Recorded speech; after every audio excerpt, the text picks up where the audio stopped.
con 10 o 11 años yo ya sacaba las bebidas, la gaseosa, el pan.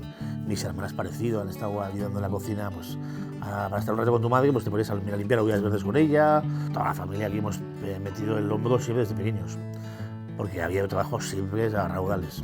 Coge lo que tengas bueno en el mercado, hoy en el día, y cocina eso. Y ya tienes la mitad del éxito asegurado. Hay platos tradicionales que no pasan de moda nunca. Los melodicos, la menestra, el chilito con caracoles, los platos a mí que me chiflan, o sea, los platos que son más navarros que la leche y que nunca los quitaré.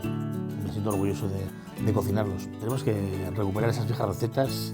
Yo por lo menos desde mi cocina lo hago, defenderlas, y además súper orgulloso, porque hay mucha gente joven que no mama estos platos, y para que los prueben, les gusten y los demanden en los restaurantes, tenemos que educar a los jóvenes a comer esos platos. Son al final 4 o 5 cosas lo que te hacen que te mantengas en el límite, o sea, en el nivel bueno, ¿no? Que es hacer bien las cosas con cariño, buen producto, bien cocinado, y luego ser cariñoso en la sala, que es muy importante, porque la gente demanda mucha atención. Es un poco lo de siempre, ¿no?